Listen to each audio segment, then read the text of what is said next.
Welcome to the Medical Mnemonist Podcast, brought to you by Med School Coach. Each episode, take a journey into the top techniques for medical mnemonics, study skills, board exam tips, and accelerated learning in higher education.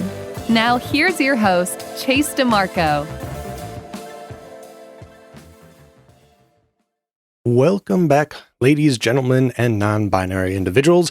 We are going to start another mini-series here on the Medical Mnemonist Podcast, and this mini-series is on the MedEdge Method. So we created this for Read This Before Medical School initially. It was a collaboration between myself, some physician colleagues, and some education colleagues, and it was really directed towards a study tactic or process to follow within the board exam test prep section of your studies. And we're going to get into that particular part of the MedEdge method in a future episode, but we decided to expand on this and kind of use a process-driven way to explore other materials and to guide you on your studies and make sure that you're doing things in the most efficient and goal-oriented manner possible. So in this particular episode, this first episode of the mini-series, we're going to dive into how to find the most high-yield study resources. This is a question that everyone receives all the time, whether you're a student or a physician, an educator. Students love to ask, what is the best resource? And the simple answer is, it's not that simple. The truth is, there are a wide variety of resources, and they touch on different aspects of different learners' strengths and weaknesses. So not every resource is going to work equally for all people. I know it makes common sense, but whenever you see someone ask, what's the best resource for microbiology? What's the best resource for pathology? This just kind of pops into my mind. Well, what are you actually asking? What is it that you want to learn? What is your goals for this particular topic? And then we can better discuss which resource might help you attain those goals better. I know we've covered multiple times in past episodes and in Read This Before Medical School for those that have purchased it in the past, the different learning types, and a lot of you will know this as the VARC learning methods or learning preferences for visual, audio, reading, and kinesthetic. And the simple fact is, which we've mentioned many times in the past too, is that's not really a great way to approach this material, because the learner's preference, let's say mine is video over reading because of my dyslexia, doesn't mean that that's actually the best material for you to learn more. So let's go into this a little bit more. We know that every learner has different preferences, and we all have different strengths and weaknesses, different personal abilities, and different past experiences that we can build off of when we're building our knowledge base out. We also have different financial resources. Some students can afford to purchase some of the more expensive resources out there, others not so much. And I know that torrenting materials is very common in medical school.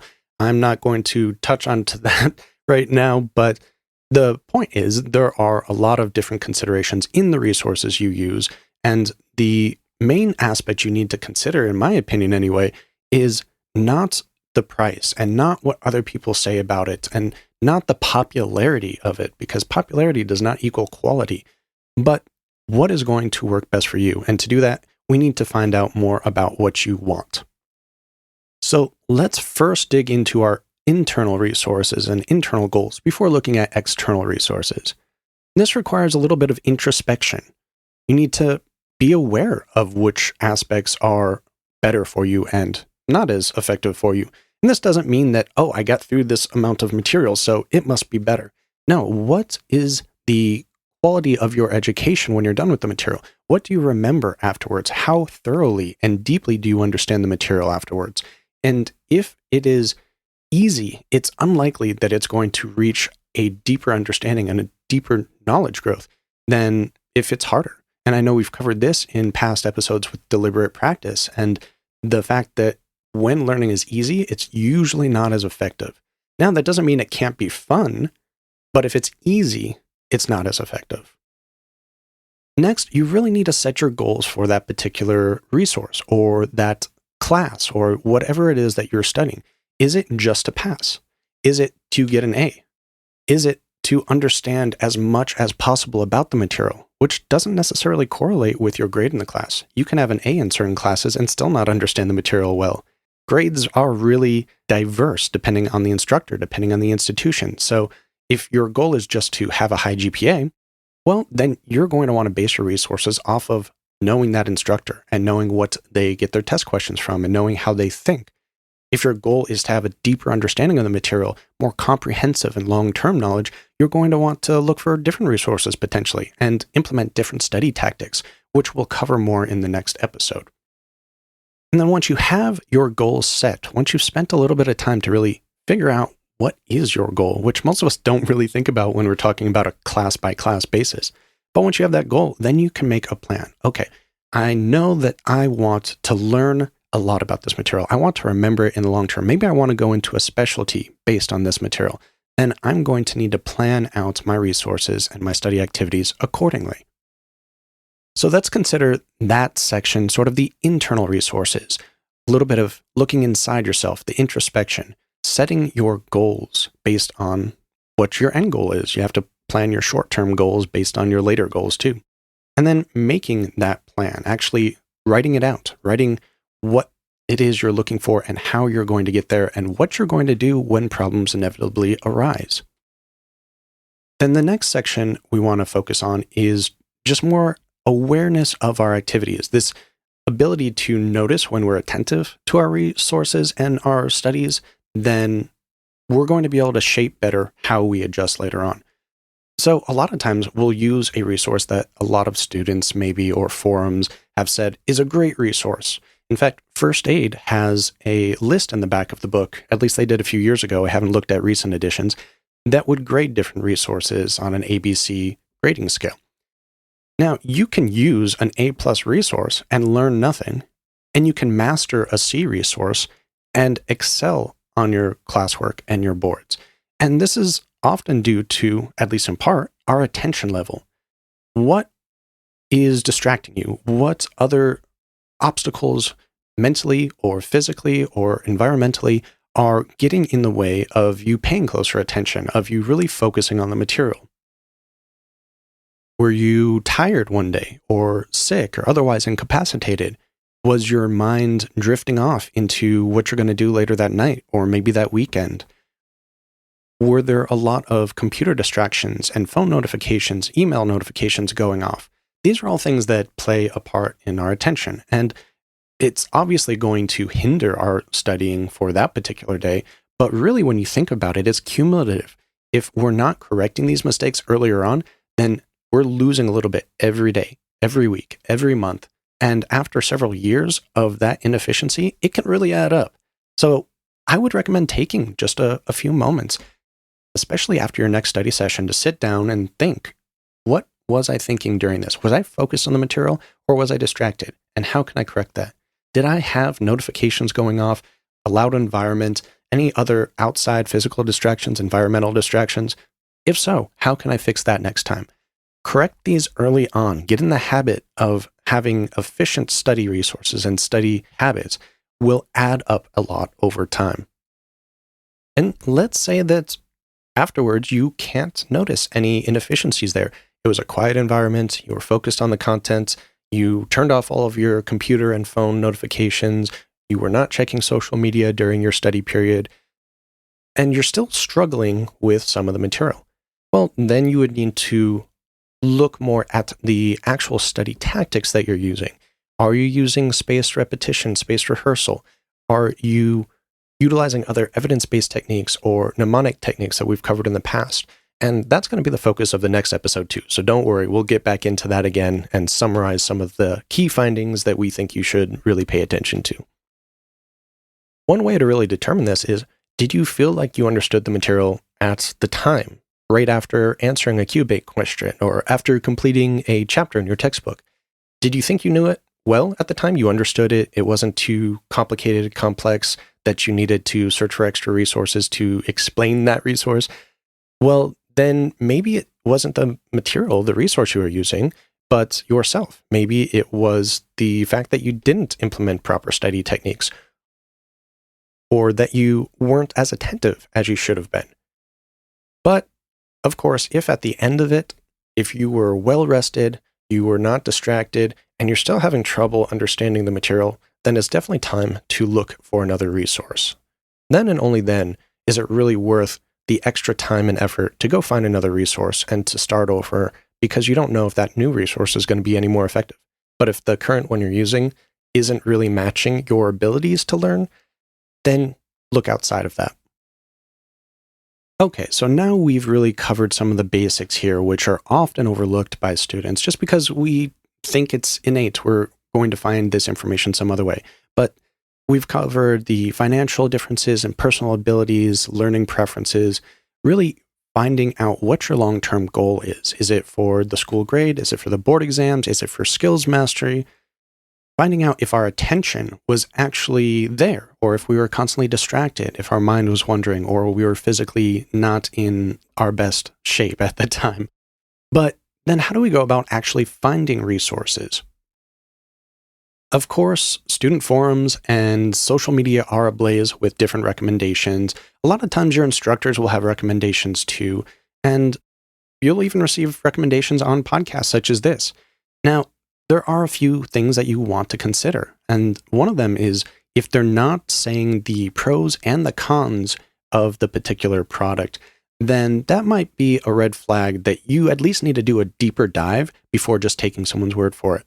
Because often we don't look at some of the failures of a particular product or a particular resource. And then once we start using it, after we've spent money or invested time in looking into this resource, then we find out, oh, wow, I really don't like that this doesn't have enough charts, or maybe has too many charts. Whatever it is, that doesn't really work for us particularly. Again, I said before that First Aid has this grading scale for some of the resources they recommend, and there are probably a few other resources like that out there. I can't think of any off the top of my head, but it's important to find a mentor, someone that is a little bit more advanced than your knowledge, not too much more advanced. And this is why sometimes physician recommendations might be a little outdated if they haven't been keeping up with the new resources, which are coming out new every year. So it's really hard to do even for students. But maybe someone that's just a year above you, and make sure that they have some of the same learning techniques or learning preferences that you do, that they learn in a similar way to you. Otherwise, it's going to be very difficult to use the recommendations for your own benefit. But also make sure you have the same goals. If your goal in this class is just to pass because you don't think it's very important later on, or it's low yield on a board exam, but their goal is just to get straight A's because they want to be on the dean's list, your conflicting goals means they're probably not going to be a great mentor for that particular class anyway. And if you have to, you can always go and find professional help. You can pay for mentorship and tutoring services. We've interviewed quite a few tutors on past episodes that you can review, and find someone, again, that is going to learn like you, that has similar goals to you, and then you can begin to question them about what resources they recommend and why. And that will be a much better guide for you than just some random conversation on a forum or social media post.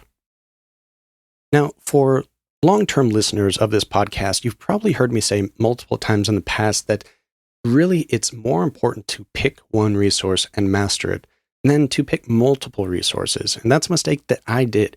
I'd like to look at all the different resources, see the similarities, see the differences, but that took a lot of time, and it prevented me from really forming mastery over that particular material. I recently read the book Essentialism by, I believe his name is Greg McCown, and I like the term he uses to really simplify the world. Doing less better. So we can implement this too in medicine, in our studies, in life activities as well. By doing less, but being of higher quality at that task, at that resource, at that skill set, we actually benefit those around us a lot more, and we get a lot further. So I would say do this in your studies. Find a resource and really master it.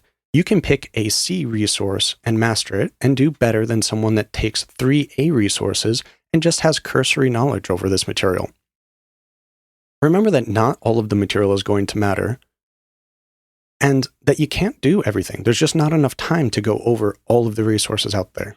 So once you go through the processes we've already discussed, you determine your activity level, your financial abilities, your attention span, and you've found maybe a mentor or two that you can ask questions for and get some recommendations for resources. stick with that resource unless you absolutely have to change, unless you're absolutely failing to benefit as much as you had hoped from that resource. Stick with it, put in the extra time, make sure that you're putting in the effort. And remember, effort is not always going to be fun, but that's how we really learn properly, learn well. So I want to say that there's a quick homework assignment I want to give you, but first, key takeaways is really that we're all unique learners, and you have to set your goals first. You have to keep the end in mind, as we discussed in our 7 Habits of Highly Effective Students episode. And you're going to want to test out a few initially, possibly, just to see what the different materials offer, but eventually pick one, stick with it, master it. Don't keep switching resources. It's just not really going to be beneficial for your limited amount of time. So do less better, and it'll save you a lot of time and stress in the long run. So homework for this particular episode, and we're going to give you a few more homework assignments over the next couple of study sessions. So if you listen to the recent medical mnemonics miniseries and you want to continue using the same journal that you used for those homework assignments, go for it. But after your next study session, whether that be 20 minutes, 40 minutes, an hour, or 2 hours, just take maybe 3 to 5 minutes afterwards to reflect on how it went. Quiet time, no distractions, no phone, no TV. Just sit and think, what was my mindset? What was my attention level? What distractions happened? What can I do better next time? And jot these down. It's good to note these because we'll often forget them within a few minutes after the study session. But if we start noticing them, start jotting them down, it's kind of like a gratitude practice. It builds up over time and you get to see similarities from day to day. Maybe this distraction happened one day, but this distraction's happening almost every day. So we really want to focus on limiting that one or eliminating it. And the second part is to determine your real goals for the material that you're studying. Create a list of resources that you might think about using, and then notice which ones of these resources might be better for your actual goal. Not just in general learning, not just because it was recommended by an instructor or someone on Reddit or someone on Facebook or whatever, but which one actually matches your particular goal for this class. So write those down. Keep doing this after each study session if you can. The more you do it, the more you'll start noticing similarities or start noticing things that really stand out that you can correct. It's very easy to be oblivious to our day-to-day lives when it's hectic, when it's busy and stressful, especially as it has been the past year or so with COVID. But jotting these down in a journal will really keep you aware of your surroundings more so than you probably were before. So those are the 2 simple exercises for this week's assignment. And next week, we're going to go into actual study skills that work and how to use play to increase your learning.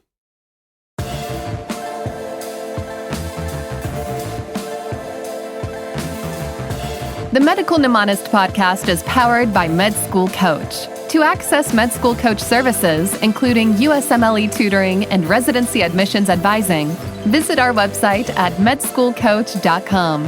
Good luck as you prepare for your board exams, and we hope you tune in again next time.